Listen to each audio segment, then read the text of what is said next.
Hi, Johnny Red here. It's time to talk about Syria again. It looks as though things are really heating up there. The media and the deep state are beating the war drums ever louder. Trump threatens Assad with military intervention if Assad attacks Idlib. His own country, mind you, and the last stronghold of the terrorists, Al-Qaeda, aka al-Nusra, Hayat Tahrir al-Sham, and other assorted mercenaries. Imagine that, Assad trying to liberate a province in his own country from terrorists, and the U.S. accusing him of attacking it. Russia has been warning of a false flag chemical attack against civilians in Idlib for many weeks now. The question that ought to be asked is, why would Assad attack his own people with chemicals when he's on the verge of defeating the last vestiges of terrorists in his country? There would be nothing to gain and everything to lose. He's not stupid. He no doubt knows that this would invite military intervention by the U.S. and other Western powers. Top U.S. officials have said as much. Also, there has been no evidence that the last two chemical attacks were perpetrated by the Assad regime, and the same reasons apply. It would not make any sense. I'd like to present some alternate views that you won't hear from our mainstream sources. First, conservative pundit Pat Buchanan. The name of the article is Trump Going Neocon in Syria? Is President Donald Trump about to intervene militarily in the Syrian civil war? For that is what he and his advisors seem to be signaling. Last week, Trump said of Syrian President Bashar Assad's campaign to recapture the last stronghold of the rebellion, Idlib province, quote, "If it's a slaughter, the world is going to get very, very angry, and the United States is going to get angry too," unquote. In a front-page story Monday, the headline on the Wall Street Journal says, "Assad is planning chlorine attack, U.S. says." And they report that during a recent meeting, President Trump threatened to conduct a massive attack against Mr. Assad if he carries out a massacre in Idlib. Why on earth Assad would carry out a massacre in Idlib unless it was against the terrorists is beyond me. Idlib contains about 3 million civilians and refugees and about 70,000 rebels, at least 10,000 of whom are Al-Qaeda. Friday, the Washington Post reported that Trump is changing U.S. policy. America will not be leaving Syria anytime soon. The 2,200 U.S. troops in Syria will remain until we see the exit of all Iranian military and proxy forces and the establishment of a stable, non-threatening government acceptable to all Syrians. All Syrians. Now that sounds rather implausible. I mean, I've never heard of a government where everybody is behind them. It sounds like an impossible demand. "We are not in a hurry to go," said James Jeffrey, the retired Foreign Service officer, brought back to handle the Syria account. "The new policy is, we are no longer pulling out by the end of the year." President Obama had a red line against Syria's use of poison gas, which Trump enforced with bombing runs. "Now we have a new red line," said Jeffrey. "The U.S. will not tolerate an attack, period." In an editorial on Friday, the Post goaded Trump, calling his response to Assad's ruthless recapture of his country pathetically weak. "To stand by and let the Syrian army annihilate the rebels in Idlib," said the Post, "would be another damaging abdication of U.S. leadership." What Trump seems to be signaling, the Post demanding, and Jeffrey suggesting, is that rather than allow a bloody battle for the recapture of Idlib province to play out, the United States should engage Russian and Syrian forces militarily and force them to back off. On Friday, near the U.S. garrison at Tanf in southern Syria, close to Iraq, U.S. Marines conducted a live-fire exercise. Purpose? To warn Russian forces to stay away. The Americans have declared a 35-mile zone around Tanf off limits. The Marine exercise followed a Russian notification and U.S. rejection of a plan to enter the zone in pursuit of terrorists. Is Trump ready to order U.S. action against Russian and Syrian forces if Assad gives his army the green light to take Idlib? Well, the bombing of Idlib has already begun. What makes this more than an academic exercise is that Vladimir Putin and Iranian President Hassan Rouhani, at a meeting in Tehran last Friday, told President Erdogan of Turkey that the reconquest of Idlib is going forward. Erdogan fears that the Syrian army recapture of Idlib would send hundreds of thousands of more refugees streaming into his country. Turkey already hosts millions of refugees from Syria's civil war. Yet the massing of the Syrian army near Idlib and the Russian and Syrian bombing now begun suggest that the Assad-Putin-Rouhani coalition has decided to accept the risk of a clash with Americans in order to bring an end to the rebellion. If so, this puts the ball in America's court. Words and warnings aside, is Trump prepared to take the U.S. into the Syrian civil war against forces who, absent our intervention, would have won the war? When did Congress authorize a new war? What vital U.S. interest is imperiled in Idlib or in ensuring that, quote, all Iranian forces and Shiite allies are removed, or that a non-threatening government acceptable to all Syrians and the international community is established in Damascus? With these conditions required for our departure, we could be there for an eternity. The Syrian civil war is arguably the worst humanitarian disaster for at least a decade. The sooner it is ended, the better. But Assad, Russia, and Iran did not start this war, nor have Syria, Russia, or Iran sought a clash with U.S. forces, whose mission, we were repeatedly assured, was to crush ISIS and go home. Trump has struck Syria twice for its alleged use of poison gas, and U.S. officials told the Journal that Assad has now approved the use of chlorine on the rebels in Idlib. Moscow, however, is charging that a false flag operation to unleash chlorine on civilians in Idlib is already being prepared to trigger and justify U.S. intervention. Many in this Russophobic city would welcome a confrontation with Putin's Russia, and even more, a U.S. war on Iran. But that is the opposite of what candidate Trump promised. It would represent a triumph of the never-Trumpers and President Trump's relinquishing of his foreign policy to the interventionists and the neoconservatives. So the first clip I'll show you is Peter Lavelle from RT on the Duran talking about the situation and the possible false flag attack, which Russia has been saying is in the works for weeks now. All right, Peter. So there's a lot of articles and a lot of talk saying that Trump is now committed to the war in Syria. In other words, Assad must go. Again, regime change, right? Okay, regime change. Assad must go.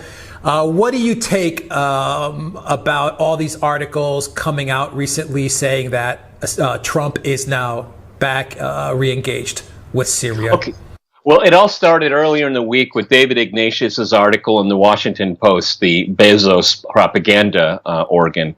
And basically, he's acting like a reporter, but he's actually just a functionary for the deep state, meaning here's the official line. Now, we want you to say it was journalism. He talked to a high government official. I guess we should, it's fair to assume that it was John Bolton, maybe it was Pompeo. But basically, the U.S. With its regional allies are going to continue stirring up Syria into a quagmire until we get what we want. Essentially, what I think is happening is that the deep state is putting down a marker because they're going to force, if they can't get rid of him yet, they're going to start forcing him in policy, and they're doing it. They are succeeding. We both know that he's out on the stump nonstop right now. He's fighting for his political life. If the Democrats take the House, he's toast, and he knows it. Or at the very, very least, there will be absolute political paralysis, and the deep state will be running. It'll be their shop all over again, and they're pushing it right now. Why now? Because they can. They want to prove a point. Syria is the first attempted regime change since the end of the Cold War that did not succeed. They have something to prove. They have something to prove. Obama wouldn't do it. Trump wouldn't do it. Now it's up to them as quote-unquote patriots and patriots for the globalists to finish the job. This is a point where who's gonna blink first? Tehran has made it very clear: Damascus will not fall. That government will not fall. And of course, the Israelis are there prodding everyone on. They want the quagmire. The more quagmire in Syria it is, the better for them. this statement that I'm going to make, and I want you to let me know what you think. Trump's only way out of the aggressive domestic onslaught of criticism and bad press that he's getting. I mean, the attacks are relentless against him, and they've been ramping up. The only way for him to get out of this or to buy some sort of relief or time is to attack Syria. Yep. And he knows it. I think he's buckling under these neocons and the media. The New York Times, the Washington Post. They want war, and more war. CNN, the echo chamber, MSNBC. How do you think this is going to play out? Do you think, number one, there is going to be a false flag chemical weapons attack, which everyone in the deep state is pretty much hinting at it's going to happen? Yeah. And if it does happen, how do you think Trump is going to handle it this time? What should happen, what I would like to happen, is that all the players actually have a genuine concern for the civilian population of Idlib. Now, let's get these fighters, terrorists out. Okay, the United Nations estimates 10 to 20,000. Get them out, and then decide what you're going to do next. Okay, but the U.S. has made it adamant that it's not going to leave Syria. It's staying under international law. It's illegal. They're violating the sovereignty of Syria. I remember, when Trump did his second missile strike, and we were all on eggshells. That is kid's play compared to where we are now, because the entire machinery is moving in the direction of war. This is a concoction that is so toxic. And if there aren't cool heads looking at this soberly, we're looking for a major, major car wreck. So the U.S. says that if Assad attacks Idlib, it will intervene. Syria, Russia, and Iran say they're going ahead with taking Idlib. Trump is under enormous pressure to go along with the deep state's agenda of regime change. The entire U.S. media are behind U.S. intervention to prevent Syria, Russia, Iran from defeating the terrorists. The U.S. media has ridiculed as conspiracy theory that the U.S. actually has been helping ISIS, but now the U.S. is actively threatening to thwart the defeat of ISIS and Al-Qaeda and other terrorists in Syria. It appears a major escalation is inevitable. Next, we have a clip from Press TV, an Iranian channel, giving their perspective. Thanks so much for joining us. Well, Russia has once again warned that militants are preparing to stage a false flag chemical attack in Syria. The Russian Defense Ministry says the Al-Qaeda-affiliated militants have transported chlorine-filled canisters to a village in Idlib province to carry out the gas attack. The ministry said the assault is aimed at accusing the Syrian government of using chemical weapons against its people. Well, Damascus and Moscow have already warned that the militants are planning to launch a chemical attack in Idlib to provoke military action by the West against Syria. In April, the U.S., the U.K., and France unleashed a bombing campaign against Syria in response to an alleged gas attack in the city of Douma. They blamed the Syrian government for the raid. Damascus denied the claim. Crossing over to Norway, joined by John Stepling, author and commentator. Thanks so much for being with us. Well, we continue to hear Moscow warning about this impending chemical attack, and at the same time, we see from the mainstream media, especially American media, continually warning about possibly going towards an attack as far as the Syrian army and the Russians, and also the continuous bombardment of Idlib. But your take on all of this, what is going on? Well, I think that the Russians are pretty prescient here, and there have been reports of chlorine shipments coming in and so forth. It should be made clear that there has never been any evidence that Assad used chemical weapons against his own people or anybody else. And you would think that given all the rhetoric, had they any evidence, it would have been brought forth by now. But this has the fingerprints of Mike Pompeo all over it, and John Bolton, of course. When Bolton makes an announcement that we are going to react strongly if Assad uses chemical weapons again, he's never used them, but it's almost an announcement that a false flag is coming, and that's what we're hearing from the Russian Defense Ministry. It's ironic in a sense that just a couple of days ago, the Netherlands withdrew official support for the White Helmets. The Russian ministry also mentioned the White Helmets as having already started filming the video that they will use to prove there was a chemical attack. I mean, these videos become less and less convincing as time goes on. Actually, they're not getting any better at it. But the whole thing is almost comical at this point because it's so transparent. Assad doesn't have any chemical weapons. Dennis Ross testified to this. The only state in the region that anyone knows for certain has chemical weapons is Israel. Of course, the United States has them and manufactures them as well. So it looks like, Pompeo and Bolton have convinced Trump and the rest of the Pentagon that they need to escalate the war in Syria with the get rid of Assad logo back in place. That was the raison d'etre, under Obama, and Trump initially recoiled from that, but now he seems to be on board. What that really means, who knows? And with the statement by the Russian ministry, I mean, everybody, and a lot of alternative media in the U.S. too, actually, everybody knows there is the potential for a false flag. I think fewer and fewer people are actually convinced that the United States tells the truth about anything, let alone stuff like chemical attacks and accusations against countries they have targeted as evil. And Syria is one of those. The long-range goal here, of course, is Syria and Iran represent recalcitrant, unobedient countries, and that's always been anathema to the United States. They want to partition Syria. They want permanent bases in the region. They want to allow Israel expansion, with the long-range goal of targeting Iran eventually with some kind of coup d'état. That has always been for 30-some years the goal, and this is the imperialist powers of Europe and North America have their fingerprints on every Arab country in the world. Historically, they have meddled in the affairs of this region for 150 years, and it hasn't changed. So I expect there may well be a false flag accusation. The White Helmets will trot out some preposterous video, and we'll just have to wait and see how many people are actually convinced of this stuff.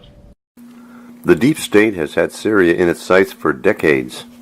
In fact, ever since the PNAC, the Project for New American Century, drafted its paper. Here are a few excerpts from that document in case you're unfamiliar. The name of it is A Clean Break, and it's a strategy for securing the realm, which the realm means Israel. And there's one section of it I'm going to read to you here. It says, Israel's quest for peace emerges from and does not replace the pursuit of its ideals. The Jewish people's hunger for human rights, burned into their identity by a 2,000-year-old dream to live free in their own land, informs the concept of peace and reflects continuity of values with Western and Jewish tradition. Israel can now embrace negotiations, but as a means, not ends, to pursue those ideals and demonstrate national steadfastness. It can challenge police states, enforce compliance of agreements, and insist on minimal standards of accountability. Securing the northern border. Syria challenges Israel on Lebanese soil, an effective approach, and one with which Americans can sympathize would be if Israel seized the strategic initiative along its northern borders by engaging Hezbollah, Syria, and Iran as the principal agents of aggression in Lebanon, including by striking Syria's drug money and counterfeiting infrastructure in Lebanon all of which focuses on Razi Konan. I don't know who that is. Paralleling Syria's behavior by establishing the precedent that Syrian territory is not immune to attacks emanating from Lebanon by Israeli proxy forces, striking Syrian military targets in Lebanon, and, should that prove insufficient, striking at select targets in Syria proper. This document was drafted in 2000 by the following, and I'll show you that on the screen here. 17 years ago in America, evil had a name, and that name was Al-Qaeda. The United States of America is an enemy of those who aid terrorists and of the barbaric criminals who profane a great religion by committing murder in its name. But that was 17 years ago. In more recent days, things just aren't as clear-cut. In Syria's Idlib province, the terrorist group known as Hayat Tahrir al-Sham, previously known as Al-Qaeda in Syria, is alive and kicking. Now, the UN's special envoy for Syria, Staffan de Mistura, says that over 10,000 Al-Qaeda-linked fighters are in the area. For a long time, the USA has promised that it will separate the moderate opposition from the designated terrorist groups, but this separation just hasn't happened. And at this point, it seems like U.S. officials are focused on raising the alarm about the Syrian government's efforts to retake rebel-held territories. President Bashar al-Assad of Syria must not recklessly attack Idlib province. In fact, the Trump administration has already made it clear that if indeed there is a chemical attack, they already know who did it. If there are chemical weapons that are used, we know exactly who's going to use them. John Bolton, Trump's national security advisor, says that the idea that anybody but the Syrian government might use chemical weapons is just crazy. This is just another example. The government of Russia and others have said that we are giving the authorization for Al-Qaeda to use chemical weapons and try and pin it on the government of Syria. One of the most outrageous claims that I can think of. Ultimately, if Syria is put back together, this is the perfect kind of example of a case where the people of Syria themselves are going to have to confront what governments did, what their government did purportedly in their name.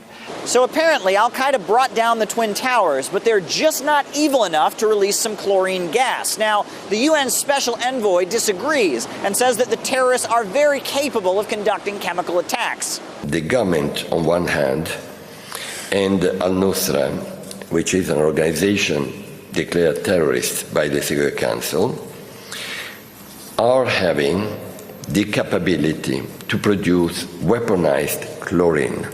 It quickly stopped being a war about democracy, let's put it that way. So there is no distinction, and I think the United States knows this. It didn't matter to the United States who won so long as Assad lost. The Americans are looking for a way to stop the Syrian and Russian advance on Idlib and prevent this conflict from being over. The Syrian government will be responsible for chemical attacks, regardless of who does them. Well, you've got your heads up. The U.S. already knows if, or I should say when, there's a chemical attack, who did it. They don't need any evidence. They want a war and they're determined to get it. I've given viewpoints that are in opposition to the American mainstream media because I believe people should hear all sides. Normally in the U.S. you only hear one side, that of the U.S. government. Make up your own mind. Till next time, be well. And keep on asking why.